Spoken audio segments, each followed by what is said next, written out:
नमस्कार प्यारे विद्यार्थियों। इस वीडियो में अब हम हल करेंगे खंड बा। इसके पहले हमने खंड आ पूरा का पूरा कंप्लीट करवा दिया है। वो वीडियो इस चैनल के प्लेलिस्ट में मिल जाएगा, और या तो इस वीडियो का डिस्क्रिप्शन बॉक्स चेक करके आप इसका पहला भाग देख सकते हैं और ज़रूर देखिए। आप इसमें हम खंड बा हल करेंगे, और हम जैसा कि हमने पिछले वीडियो में बताया कि पूरा का पूरा सॉल्यूशन अनसॉल्व पेपर का प्रोवाइड करवाएंगे सभी सेट्स। तो इस वीडियोस को देखने के लिए आप चैनल को सब्सक्राइब ज़रूर कर लेना, और इस वीडियो को लाइक करके अपने दोस्तों को भी ज़्यादा से ज़्यादा शेयर करते रहिए, ताकि हमारा भी हौसला बढ़े। और आपका तो लाइक और सब्सक्राइब करने में कुछ नहीं जाएगा, बस हमें थोड़ा हौसला बढ़ेगा, मोटिवेशन मिलेगा। तो आप एक लाइक और सब्सक्राइब का अपना सहयोग ज़रूर दें। तो चलिए हल करेंगे इसके अब सवाल। ठीक, तो पहला सवाल है, कह रहा सभी खंड कीजिए। ठीक, और ये प्रत्येक सवाल यानी पहला सवाल जो है उसका 2 अंक का सवाल पूछे जाएंगे। ठीक है, जैसा कि कहा है, यदि संख्याओं 480 और 685 के मासा को 480 x माइनस 475 के रूप में व्यक्त किया जाए तो x का मान ज्ञात कीजिए। यानी इस सवाल में हमें x का मान ज्ञात करना है। ठीक, तो बेहद ही सिंपल सवाल है। सबसे पहले क्या करेंगे, 480 और 685 का मासा निकाल लेंगे, और जो भी मासा आएगा उसको 480 x माइनस 475 के बराबर रख दें, ऐसे x का मान निकालेंगे। तो देखिए कैसे करेंगे। तो यहाँ पर देखो हम लिखेंगे 480। अब 480 छोटा है किससे, 685 से, 685 से। तो इस तरीके से लिख लिया। अब देखो 2 नंबर का सवाल है, ज़्यादा लेथन के चक्कर में ना पड़े, ठीक है, कि बड़ा करें। तो अब सीधे इसका हम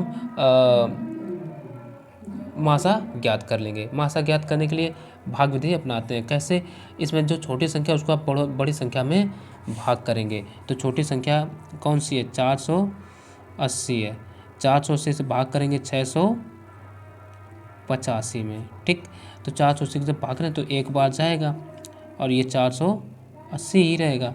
अब देखो घटाएंगे। ठीक, 5 में 0 गया, 5 ही बचे, 8 में 8 गया 0, और ये 6 में 4 गए, बचा 2, 205। अभी भाग दिया, शेष फल 0 नहीं आया, तो हम लिख लेंगे यहाँ पर 685 इज इक्वल टू 480। ठीक, इंटू कई बार भाग गया, एक बार, और प्लस शेष फल कितना बचा, 205। तो इस तरीके से ये हम लिखेंगे, और ये भाग प्रक्रिया तब तक जारी रखेंगे जब तक शेषफल 0 ना आ जाए। क्या, अच्छा, r को हम लिखते हैं शेषफल। ठीक, तो शेष r is not equal to 0। तो यही प्रक्रिया आगे बढ़ाएंगे। अब जो शेषफल आया, जैसे 205 शेषफल आया, तो 205 से 480 में भाग देंगे, तो 480 लिखेंगे। अब देखो ये कितने बार चला जाएगा, ये 2 बार जाएगा, 2 पंचे 10, और 2 दूना 4, 4 तो 10 आ गया, घटा दो, बचा कितना, 70।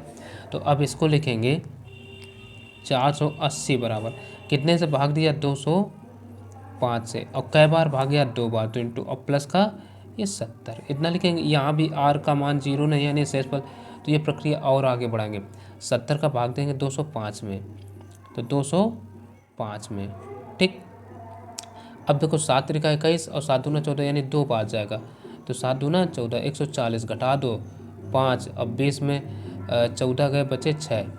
अभी भी 0 नहीं आया, तो अब इसको कैसे लिखें, 205 में भाग दें, तो 205 बराबर 70 इंटू 2 और प्लस का 6, 5।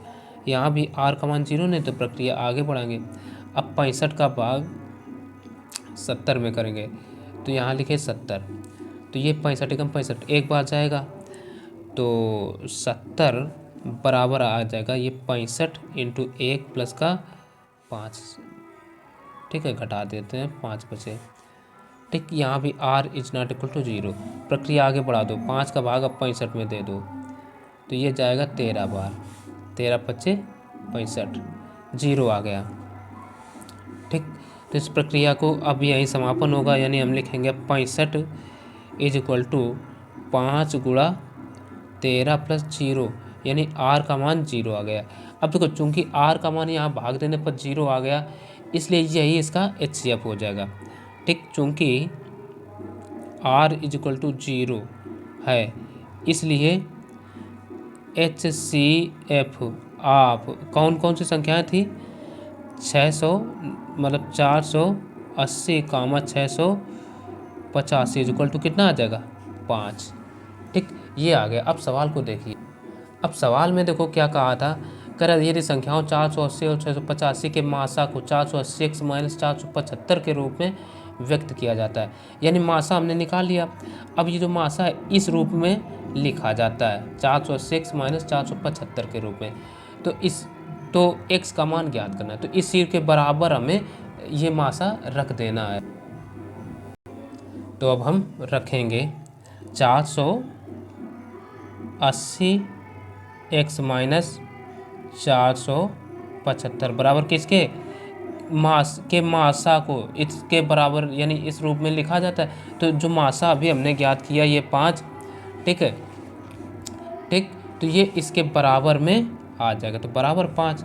तो अब देखो इसको इधर भेज दो तो इधर बचेगा कितना 480x माइनस 475 इक्वल टू 5 है ना, तो 475 को इधर ला रहे तो 480x बराबर इधर जाएगा तो 5 प्लस का 475। देखो पक्षांतर करते हैं तो चिन्ह तुरंत बदल जाता है, तो 480x बराबर आ जाएगा, ये भी 480 बचेंगे। ठीक, तो यहाँ से ये 480 को इसके बट्टे भेज दो तो यहाँ से x बराबर आ जाएगा 480 बटे 480। 480 से कटा तो एक बार गया, तो यानी x बराबर आ गया 1, और यही सवाल का आंसर हो जाएगा। आशा है सवाल समझ में आएगा। HCF ज्ञात किया, HCF ज्ञात करने के बाद बस जो आया उसको इतने के बराबर करा दिया जैसा कि सवाल में हमसे कहा गया था। ठीक, और यदि वीडियो क्लियर ना दिख रहा हो तो क्वालिटी बढ़ा लेना, साफ दिखेगा। अब देखते हैं प्रश्न संख्या 1 का खा, और ये हम कर कौन सा रहा है भाई, ये भी ज्ञात रखिए खंड बा में चल रहा है। तो खंड बा में 1 का खा जो है वो कह रहा है बहुपद t minus T to the power 9 plus 4t to the power 6 plus 7t to the power 5 upon t to the power 5 की घात ज्ञात कीजिए।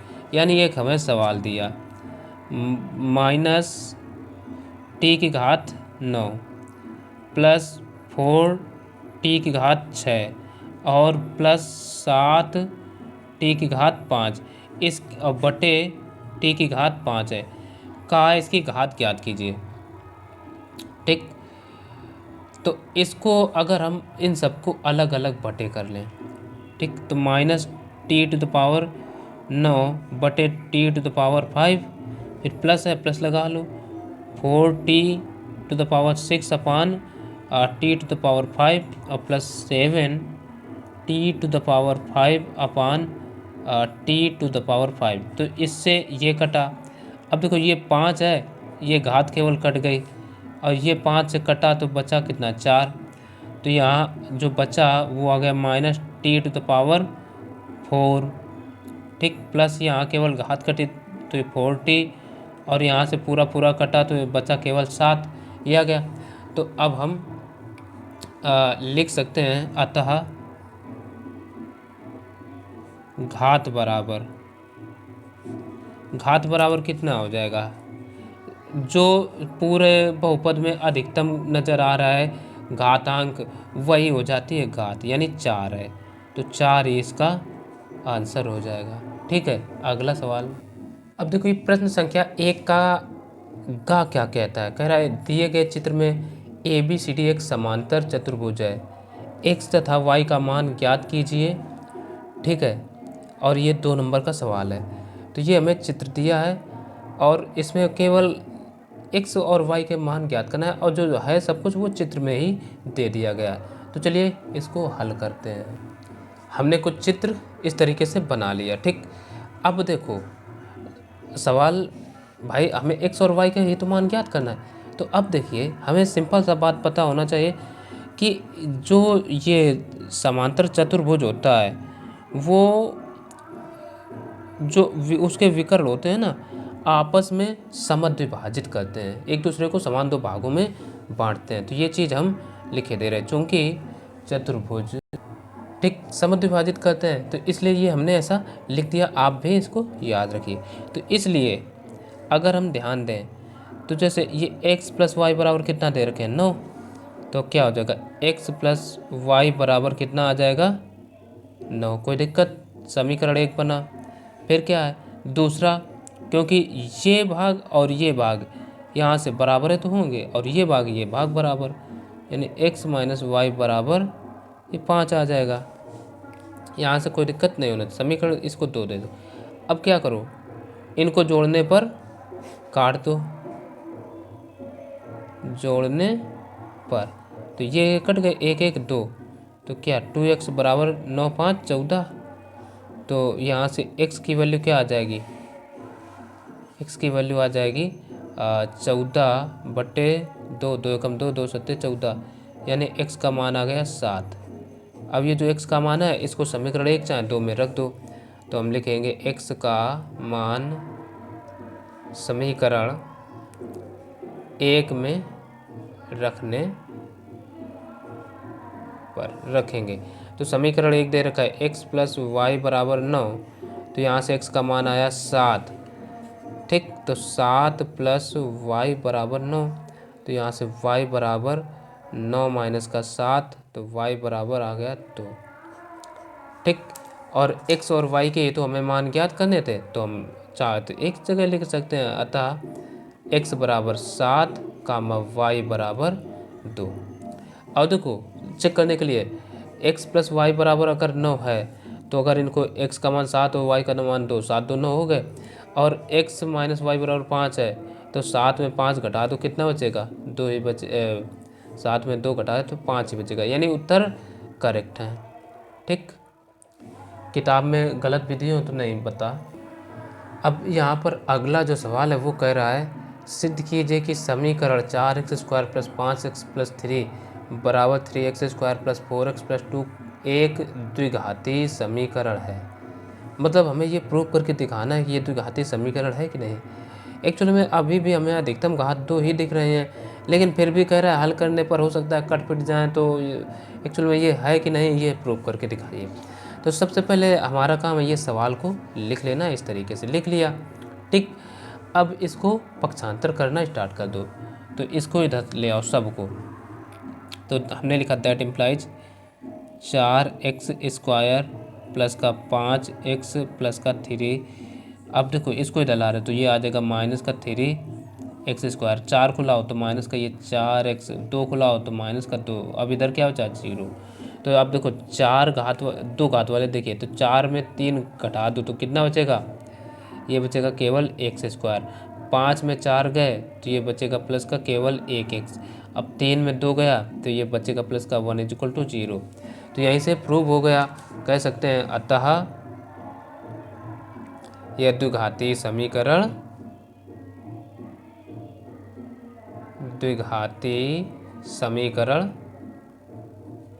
है। और यही तो प्रूव करना था, हम लिख देंगे प्रूफ, क्योंकि अधिकतम घात 2 आ गई तो द्विघाती समीकरण है। अब देखते हैं प्रश्न संख्या 1 का अंगा नंबर। अंगा यहाँ पर क्या कह रहा है समान श्रेणी 7 10 7 10 13 184 अंत से 7वां पद ज्ञात कीजिए, यानी हमें अंत से 7वां पद ज्ञात करना है। तो ये समझिए सवाल, सबसे पहले जो हमें श्रेणी दी गई वो श्रेणी लिख लेंगे। ठीक, दी गई श्रेणी कौन सी है 7 10 13 184 लिख लिया। अब हमसे पूछा है अंत से 7वां पद ज्ञात कीजिए, अंत से 7वां। तो अब श्रेणी में देखिए, तो अब देखो अंत से 7वां, तो अंतिम पद को हम क्या लिखते हैं L। तो सबसे पहले हमें ये जो 184 है, या इसमें देख लें 184 ये अंतिम पद होगा कि नहीं, तो हम लिख सकते हैं अंतिम पद बराबर 184 हो गया। अच्छा, यहाँ प्रथम पद क्या होता है, प्रथम पद बराबर ए होता है। और सार्वंतर क्या होगा, सार्वंतर या सर्वांतर कुछ भी कह लो, तो ये सार्वंतर होता है, मतलब पहले दूसरे पद में पहला पद घटा दो। तो जैसे ये हो गया हमारा T1 और इसको T2 कह लें, तो T2 माइनस T1 ये चलता है, तो बराबर 10 माइनस 7 बराबर कितना आ जाएगा 3। तो सार्वंतर 3 आ गया। अब अंत से हमसे कौन पूछा है सवाल में, देखिए कह रहा है अंत से 7वां पद। ठीक, तो एक सूत्र होता है अंत से nवां पद, अंत से nवां पद बराबर होता है L minus n minus 1 into D. तो यहाँ पर n क्या है, जो पद पूछा गया है वो n होता है। तो यहाँ से अंत से 7वां पूछा है, तो हम लिख लेंगे अंत से 7वां पद बराबर L। अच्छा, L का मान अब सीधे रख दो, हमें जब पता है L का मान है 184, अंतिम पद होता है L है 184 माइनस n का मान जो है वो काम करेगा, जैसे अंत से 7वां पद पूछा है तो n का काम करेगा ये 7, तो 7 माइनस 1 इंटू डी का मतलब होता है, ये निकाला है सार्वंतर डी, इसको स्मॉल डी से लिखा जाता है, तो डी बराबर 3 आ जाएगा। 3 रख दिया, तो 184 माइनस 7 में 1 है 6 और 6 3 का 18, तो 184 में 18 घटा देंगे तो बचेगा 166, और यही सवाल का आंसर हो जाएगा। ठीक, अच्छा समझ में आया होगा। अब अगला सवाल पढ़ लीजिए। कह रहा है चित्र में वृत्त के बिंदु C पर खींची गई स्पर्शरेखा और व्यास AB बढ़ाने पर बिंदु P पर मिलते हैं यदि कोण PCA बराबर 120 अंश। देखो PCA कौन बनेगा, PCA ये, यानी ये पूरा कोण 120 अंश है, तो CBA की माप याद कीजिए, CB मतलब CBA ये वाला कोण पूछा गया है। ठीक, तो इसका हमें माप ज्ञात करना है, तो हल करेंगे। अब देखो चित्र हमने बना लिया, एक बार फिर से पढ़िए सवाल को। क्या कह रहा है, चित्र में वृत्त के केंद्र को चित्र में वृत्त के बिंदु C पर खींची गई स्पर्शरेखा और व्यास AB बढ़ाने पर बिंदु P पर मिलते हैं। तो यानी ये व्यास हो गया और ये एक स्पर्शरेखा, ये बढ़ाए गए स्पर्शरेखा और व्यास को बढ़ाया गया, तो ये बिंदु P पर मिल गया करके। ठीक, फिर क्या कहा, यदि कोण PCA बराबर 120 अंश, यानी PCA ये 120 अंश, तो CBA की माप यानी CBA ये ज्ञात करना, खास कुछ समझना अब नहीं बचा। ठीक, तो अब हम इनके नामकरण कर देते हैं, ये P, ये C और ये A और ये हो गया केंद्र O। ठीक, तो ये इतना दे दिया। अब इसको हल करना है हमें, कोण ये CBA ये ज्ञात करना है।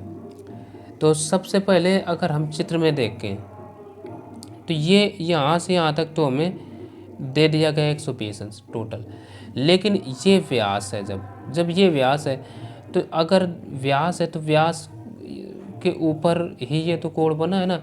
अगर केवल हम इस कोण की बात करें, ये जो बन रहा है यहाँ से यहाँ का ये, तो ध्यान दो ये आधे वृत्त में बना है, यानी जिसको कह सकते हैं अर्धवृत्त में। तो अर्धवृत्त में कोई भी कोण बनता है तो वो उतना कोण कितने अंश का होता है, केवल 90 अंश का होता है कि नहीं होता है। ठीक, तो ये बात समझ में रखिए, ध्यान में रखिए। तो अब एक बात भाई आप ध्यान रख सकते हैं, चूँकि अर्धवृत्त में बना कोण समकोण होता है, तो ये कोण जो है ACB या BCA कोण अर्धवृत्त में ही तो बना है, तो ये समकोण हो जाएगा यानी 90 अंश। तो हम लिख सकते हैं इसलिए कोण BCA, देखो BCA बराबर कितना 90 अंश होगा कि नहीं होगा भाई, यहाँ से कोई कन्फ्यूजन नहीं होनी चाहिए। अब ये कोण हमें इतना पता नहीं है पूरा कि कितना है, तो इसको क्या करूँ, इसको मान लेते हैं हम ये x है। ठीक, अब तो ये x प्लस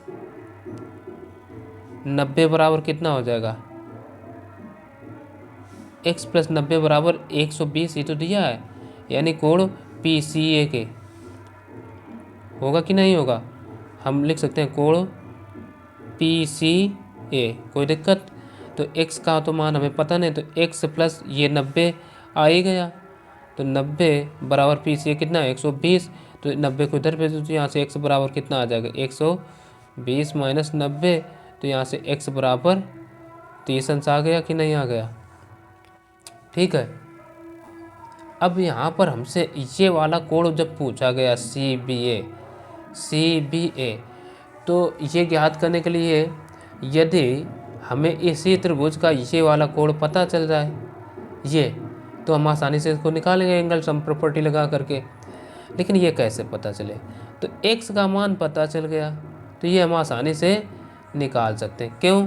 क्योंकि ये और ये एकांतर वृत्तखंड में बने हैं, और एकांतर वृत्तखंड में बने कोण सदैव बराबर होते हैं, तो हम यही कॉन्सेप्ट लगाएंगे। तो ये बात पता चली कि एकांतर वृत्तखंड में बने कोण बराबर होते हैं। ठीक, तो इसलिए ये हमने लिख दिया। तो इसलिए कोण जो है हमारा BAC, यानी ये वाला कोण किसके बराबर हो जाएगा, x के, तो x के बराबर हमने रख दिया। तो कोण BAC बराबर x का मान अभी निकल कर आया ये 30, तो 30 आ गया। अब ये त्रिभुज ले लो, त्रिभुज ABC में, त्रिभुज ABC में क्या होगा, कोण देखो CBA प्लस कोण BAC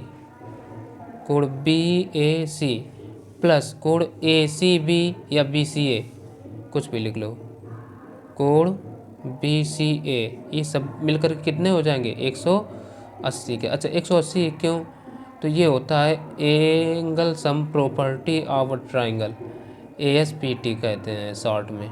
ठीक, इसलिए ठीक है, ASPT का फुल फॉर्म होता है angle sum property of triangle. ठीक, ये हो जाएगा। तो देखो CBA यही तो हमें ज्ञात करना है, ये वाला, तो कोण CBA को CBA ही बनाए रखो, प्लस BAC ये निकल कर आया 30 अभी, ये देखो। ठीक, प्लस BCA ये 90 है बराबर 180, तो कोण CBA प्लस 90 और 30, 9 3 12 यानी 120 बराबर 180, तो इसको इधर भेज दो पक्षांतर करके, तो कोण CBA बराबर आ जाएगा 180 माइनस 120, तो दैट इम्प्लाइज कोण CBA बराबर आ जाएगा 60 अंश। और यही हमें लाना था, ज्ञात करना था, जो कि आंसर आ गया। ठीक, आशा ये सवाल समझ में आया होगा। अगला सवाल जो है वो कह रहा है कि निम्नलिखित में से किन्हीं 5 खंडों को हल कीजिए, और इनमें से देखिए प्रत्येक सवाल 4 अंक का होगा। ठीक, तो इसका पहला सवाल देखिए, कह रहा है रैखिक बहुपद 2x प्लस 5 को ग्राफ पेपर पर निरूपित कीजिए तथा इसका शून्य ज्ञात कीजिए। यानी एक हमें रैखिक बहुपद दे दिया जिसका जो 2x प्लस 5 है उसको ग्राफ पर निरूपित करना है तथा शून्य ज्ञात कीजिए, शून्य भी ज्ञात करना है। तो वैसे हमारे पास ग्राफ तो है नहीं, ठीक, अभी फ़िलहाल में, तो कहो तो इसको छुड़वा दें या तो पेपर में ही बता दें। मुश्किल है जो आपको प्रश्न पत्र में ग्राफ मिले, इसलिए हो सकता है ग्राफ वाले सवाल ही ना पूछे जाएं। फिर भी प्रश्न पत्र में है तो इसको हम बता देते हैं। तो सबसे पहले ये जो दे दिया है 2x प्लस 5, इसको हम मान लेंगे, इस तरीके से आपको मान लेना है। तो जैसे यहाँ कोई चर दूसरा दे दिया ना, तो हमें y बराबर मानना, तभी तो हम मान निकाल पाएंगे, अन्यथा नहीं निकाल पाएंगे। ठीक, तो इस तरीके से हमने मान लिया। अब देखो क्या करते हैं भाई, मानने के बाद एक हम बना लेते हैं सारणी।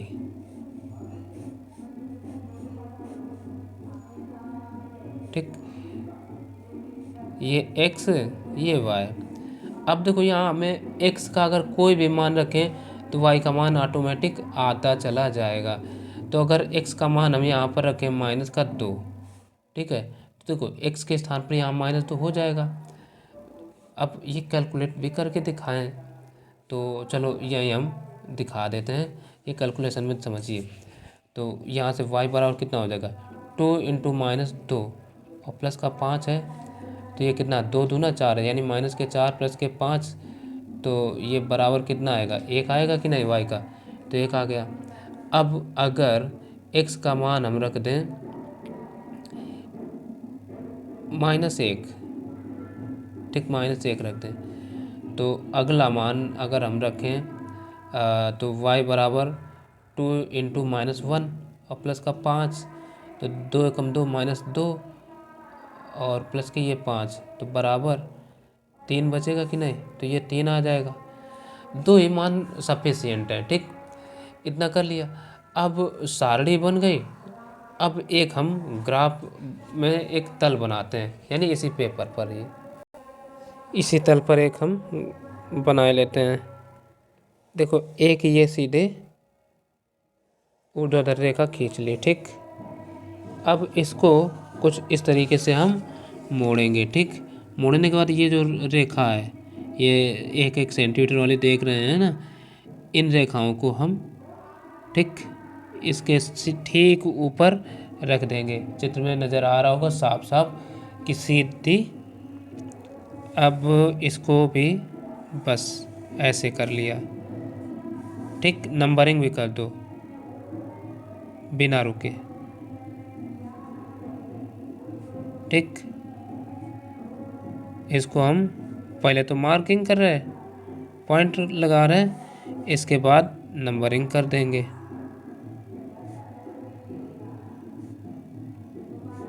और डिस्टेंस 1-1 सेंटीमीटर की ही लीजिए, ठीक है।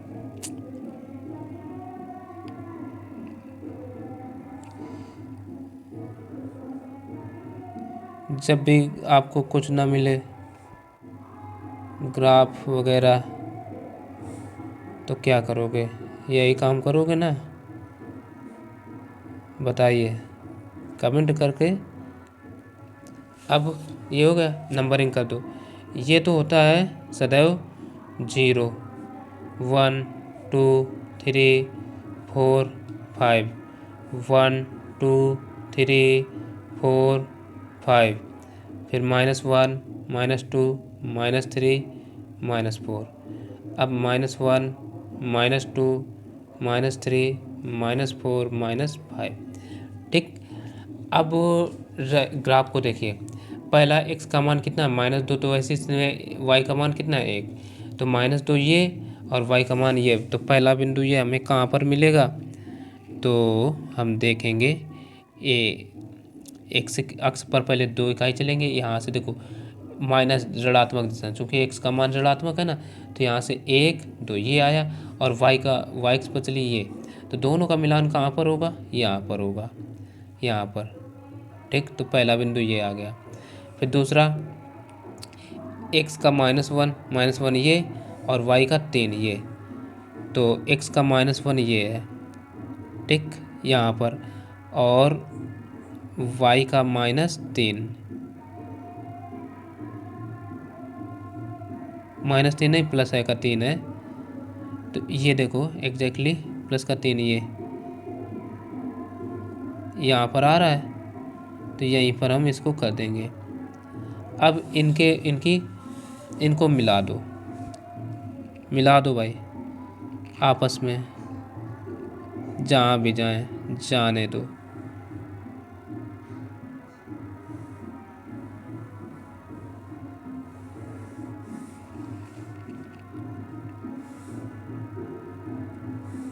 अब ये बिंदु कौन से थे, ये थे हमारे -2, 1, और ये कौन सा था, -1, 3।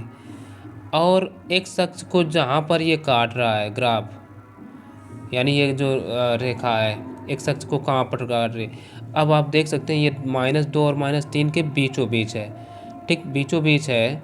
इसका मतलब ये कितना होगा, इसके अगर हम देखें तो, और x अक्ष को केवल एक अक्ष पर ही काट रही है, एक ही एक्स पर, तो इसका जो आंसर होगा वो कितना, -5/2। ये तो आएगा लगभग, ये जहाँ पर काट रही है, ठीक, तो लगभग का एग्जैक्टली होगा, ठीक है ना, दोनों के ठीक बीचों बीच है।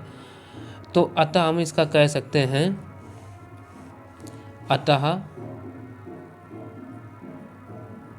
ये जो रेखा थी हमारी सवाल में, देखिए 2x+5 का शून्यक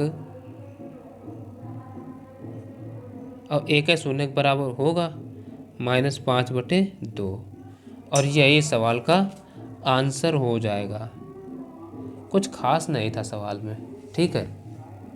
एक बार ये पूरा सवाल देख लीजिए, पूरा का पूरा, ठीक है, अच्छे से समझ में आ जाएगा मेरे ख्याल से। तो चलिए अब देखेंगे अगला नंबर सवाल। अब यहाँ पर अगला सवाल है, कह रहा ऐसी दो संख्याएं ज्ञात कीजिए जिनका योग 27 और गुणनफल 182 हो। ऐसी दो संख्याएं हमसे पूछिए, ठीक। तो चलो इसको भी हल कर लेते हैं। तो हल करने में हम क्या करेंगे, माना एक संख्या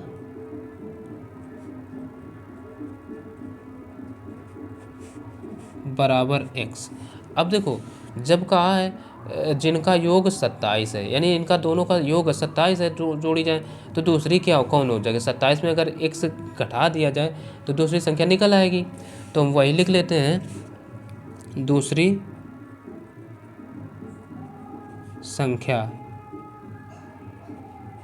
बराबर 27 - x, ये हो जाएगी, ठीक, हो जाएगी भाई।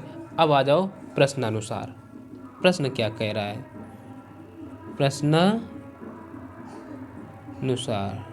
चलो प्रश्न के अनुसार क्या होगा, कह रहा है और गुणनफल 182 हो, तो दोनों का गुणनफल 182 है, यानी x × 27 - x बराबर 182 के, तो गुणा करा दो, तो ये 27x माइनस का ये x² बराबर 182।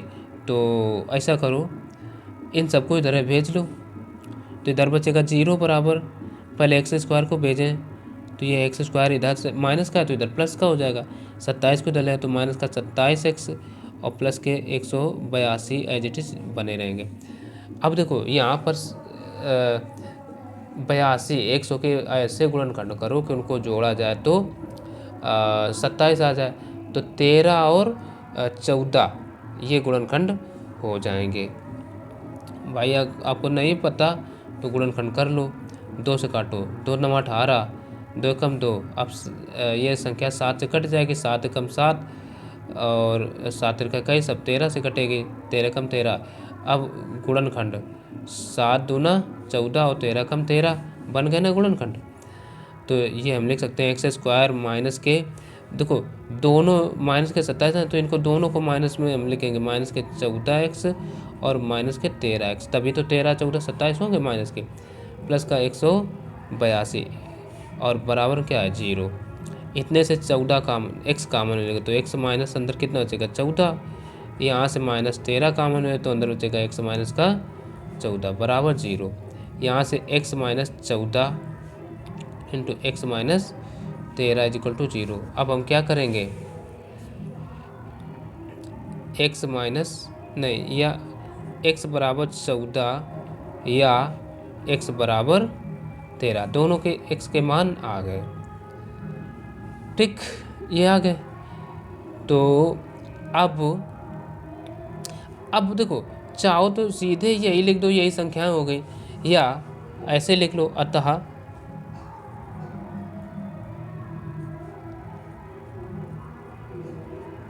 संख्याएं बराबर 13, 14, सीधे हमने यही लिख दिया, तो यही क्या हो जाएगा आंसर। इनका गुणा करो 182 और इनको जोड़ो तो कितना आएगा, जोड़ने पर भाई 27 से तो आएगा, तो यही आंसर। अब कह रहा है एक थैले में 3 लाल गेंदें और 5 काली गेंदें हैं, इस थैले में से एक गेंद यादृच्छया निकाली जाती है, इसकी प्रायिकता क्या है। बढ़िया सवाल है खैर। ठीक, प्रायिकता का है। तो प्रश्न संख्या 2 का गा नंबर है, तो इसको हल करें। अब देखो हम क्या करते हैं, एक थैला है, तो देखिए यहाँ पर ये एक थैला है, थैला में कौन कौन सी गेंदें हैं, कह रहा है 3 लाल गेंदे, 3 लाल है, और कह रहा है 5 काली, 5 काली है। ठीक, तो ये कुल गेंदें कितनी हो गई, तो बराबर 8 गेंद हुई कि नहीं, 5 3 8। ठीक, तो कह रहा है पहला सवाल, अब देखो इस थैले में से एक गेंद निकाली, यानी ये थैला है, इसमें से एक गेंद निकाली जा रही है, तो कह रहा है याद रचा निकाली जाती है। इसकी क्या प्रायिकता है, गेंद पहले में काली होगी, दूसरे में लाल होगी, दूसरे में लाल नहीं हो। ठीक, तो हम सबसे पहले निकालें लाल गेंद होने की प्रायिकता। फर्स्ट में लाल गेंद होने की प्रायिकता बराबर, अच्छा प्रायिकता का एक सूत्र होता है, सूत्र क्या होता है, अनुकूल परिणामों की संख्या, अनुकूल परिणामों की संख्या और बटे कुल परिणामों की संख्या, कुल परिणामों की संख्या। तो अनुकूल परिणाम यानी लाल गेंद होने के अनुकूल परिणाम कितने हैं, 3 तो गेंदें हैं, तो 3 और कुल गेंदें कितनी बची, 8, तो 8 ये हो जाएगा। अब सेकंड नंबर में कहा है लाल गेंद नहीं हो, ये तो हम लिख सकते हैं लाल गेंद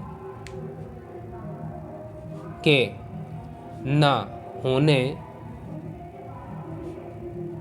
की प्रायिकता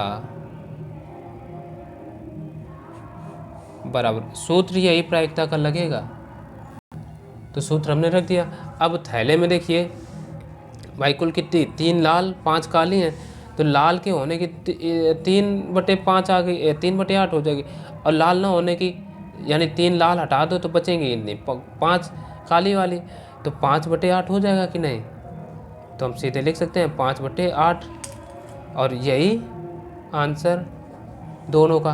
तो ये सवाल भी क्लियर, तो ये सवाल भी देख लिया। अब आगे के जो सवाल हैं उनको हम अगले वीडियो में बताएंगे, ठीक है, चूँकि वीडियो ऐसे ज़्यादा लंबा हो जाएगा। तो इस वीडियो को लाइक कर दें, चैनल को सब्सक्राइब नहीं किया तो सब्सक्राइब कर लें। आगे की वीडियो देखने के लिए अपने दोस्तों को ज़्यादा से ज़्यादा शेयर भी करें। चलिए मिलते हैं मेरे नेक्स्ट वीडियो, तब तक के लिए नमस्कार।